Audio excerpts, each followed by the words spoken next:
ለደቡብ ኢትዮጵያ ነዋሪዎች አራት መልእክቶች አሉ። አንደኛው ሌብነትን ቱሪስቶች 365 ወይም 64 ቀን ተመላልሰው አድንቀው ተደስተው አክብረው አንድ ቀን ሞባይል ከጠፋባቸው 40 ምንጭ እጄ ሞባይል ጠፋብኝ እንጂ 40 ምንጮች አየሁ አይሉም። የአንድ ቀን ክፉ ስራ የዓመቱን መልካም ስራ ያጠለሸዋል። አንድ ሞባይል መስረቅ የዚያን ዜጋ የዛን ግለሰብ ህይወት አይቀይርም፣ የብዙ ዜጎችን ስም ግን ያጠለሻል። ቱሪስቶች እኛ ከተማ ሲመጡ እንኳን ፈቅደን ወደን አቅደን መስረቅ ቀርቶ ቢወድቅባቸው ቢረሱ እንኳን አንስተን የምንመልስ ታማኞች ብንሆን ተመላልሰው ይመጣሉ። መልካም ስማችን እንደ መልካም መዓዛ በዓለም ሁሉ እንዲዳረስ ያደርጋሉ። በምድርም በሰማይም የከበረ ማንነት ይኖረናል። ሌብነት ምን ለማመድ ከሆነ ግን ዜጎች አንዴ ቢመጡ ደግሞ አይመጡም። ከመጡም ገንዘባቸውን ስልካቸውን ጥለው ግራቀኝ እያዩ ራሳቸውን መጠበቅ አስቀድመው ስለሚመጡ ሌብነትና ቱሪዝም አብሮ ስለማይሄድ የአርባ ምንጭ ከተማ ነዋሪዎች አደራ ማለት የምፈልገው የአርባ ምንጭ ወጣቶች ቱሪስቶች መተው በሌብነት ምክንያት መልካም ስማችን እንዳይጠለሽ ሁላችን እንደ ፖሊስ ሁላችን እንደ ጸጥታ አስከባሪ በጋራ ቆመን እንድንሰራ አደራ ማለት ፈልጋለሁ። ሁለተኛው ሰላም ነው። መቼም አርባ ምንጭና አካባቢው በሰላም የሚታማ ህዝብ አይደለም። በጣም ፍቅር የተሞላ ሰላማዊ ህዝብ ነው። 4 ሰዓት 5 ሰዓት 6 ሰዓት ብንንቀሳቀስበት የሚያሰጋ ነገር የለም። ይህ መለያችን ሀብታችን የሚቀጥል መሆን አለበት። ሰዎች መጥተው የሚተኙ ሳይሆኑ ተንቀሳቅሰው ገንዘብ የሚያወጡ እንዲሆኑ የሰላም ጉዳይ ከምንም በላይ ጥንቃቄ ይሻል። ቱሪስቶች ሰላም ከሌለ ወደዚህ ለመምጣት ስለማይደፍሩ። ሶስተኛው ጽዳት ነው። ባለቤት ያለው ከተማ ዜጎች ያሉበት ሀገር ወይም ባለቤቱ ራሱ የሚኖርበት ቤት አይቆሽሽም። ሰው የራሱን ቤት ውሃ ጠጥቶ በየቦታው ላስቲክ አይወረውርም። ሶፍት ጠርጎ ሳሎን በየቦታው አይጥልም። ቤቱ ነው ይጠብቀዋል። ማጽዳት የሱ ስራ እንደሆነ ያውቃል። ዜጎቿ የሚኖሩባት ከተማም እንዲሁ ናት። ሰው ዝም ብሎ አይጥልባትም። የራሱን ከተማ ሰው አያቆሽሽም። መትከል ብቻ ሳይሆን ማጽዳት፣ አለማቆሸሽ፣ ይህን ተፈጥሮ መጠበቅ የአርባ ምንጭ ሰዎች መለያ መሆን አለበት። ኑሯችን በሚፈለገው ልክ ያማረ ላይሆን ይችላል። ሀብታም ላንሆን እንችላለን። ዛፍ መትከልና ማጽዳት ግን ምንም አይከለክለንም። ጽዳቱና ዛፉ ብቻውን ያነሰ ነገራችንን በተወሰነ ደረጃ የሚሸሽገው ብቻ ሳይሆን የበለጠ እንዲመጣ የሚጋብዝ ነው።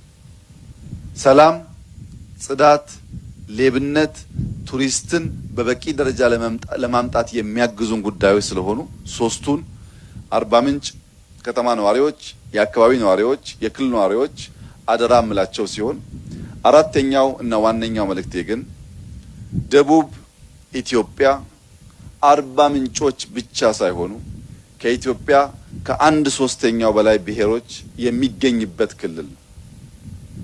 ከ30 በላይ ብሔሮች የሚገኙበት ክልል ነው። ለተከበረው ለደቡብ ኢትዮጵያ ሕዝብ አደራ እያልኩ ማስተላለፍ የምፈልገው መልእክት ኮንሶ ከጋሞ አያንስም፣ ዳሰነች ከወላይታ አያንስም። ሁሉም ሕዝብ እኩል ነው። እኔ እበልጣለሁ የሚል ስሜት፣ እኔ እሻላለሁ የሚል ስሜት፣ ካለኔ አንደኛ የለም የሚል ስሜት ለዘመናት ደሃ አድርጎ አቆይቶናል። መሻል በተግባር ነው። ጋሞ ሆኖ ጋሞን ከሚሰርቅ ዳሰነች ሆኖ ለጋሞ የሚሰራ ዜጋ ይሻለናል። በስም ብቻ የሰፈር ተወካይ ለመሆን የሚሞከረው ሙከራ አይጠቅመንም። እኔ የአርባ ምንጭ ከተማ ተወላጅ አይደለሁም። ሀብታሙ ተገኝ የአርባ ምንጭ ከተማ ተወላጅ አይደለም። መስፍን ጣሰው የአርባ ምንጭ ተወላጅ አይደለም። ለማ የአርባ ምንጭ ተወላጅ አይደለም። ፎርሲ ቻይናዎች የአርባ ምንጭ ተወላጅ አይደለም። ወደን ፈቅደን ተባብረን እንዲህ ያለውን ስራ መስራት ከፈለግን እኛ እንደ አንዱ መልካም ጋሞ ልንወሰድ ይገባል። እዚህ ተቀምጦ ደግሞ የአርባ ምንጭ ስብራት፣ የአርባ ምንጭ ድካም፣ የአርባ ምንጭ መጎዳት የማያመውና የማይተጋ ደግሞ ሰው ከሆነ ስሙ ብቻ የኛ አያደርገውም። አደራ ልላችሁ የምፈልገው ነገር ኢትዮጵያ ውስጥ ካሉ እጅግ ሀብታም ክልሎች አንዱ የደቡብ ኢትዮጵያ ክልል ነው። ብዙ ቋንቋ፣ ብዙ ባህል፣ ብዙ አስደናቂ ተፈጥሮ ያለው ክልል ነው። አላስፈላጊ ሽኩቻ ከልማት እንዳያስቀረን የሀገር ሽማግሌዎች፣ ወጣቶች አስመሳይና አንደኛ ብሔሮችን አትፈልጉ። የሚሰሩ ሰዎችን ብቻ ኢንከሬጅ አድርጉ።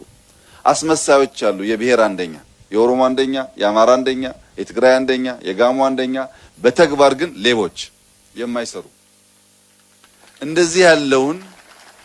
እንደዚህ ያለውን ክፉ ባህል ማስፋት ለልጆቻችን ደህንነት ማኖር ስለሆነ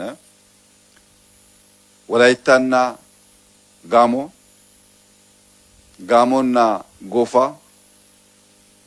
መተባበር ካልቻለ አብሮ መቆም ካልቻለ ኢትዮጵያ እንዴት አብራ መቆም ትችላለች? ከማንም በላይ በችግር በመከራ አብሮ የኖረ ህዝብ መተባበርና በአርባ ምንጭ ለውጥ ሶዶ መሳቅ ካልቻለ፣ በሶዶ ለውጥ ጂንካው መሳቅ ካልቻለ ሌላው ሰው ማንገድ እናንተ ላይ መታየት አለበት። ህብረቱ፣ አንድነቱ፣ መከባበሩ፣ መዋደዱ፣ አብሮ መቆም፣ መስራት፣ መልፋት፣ መሞከሩ ይህንን ነገር በልባችሁ ማኖር አለበት።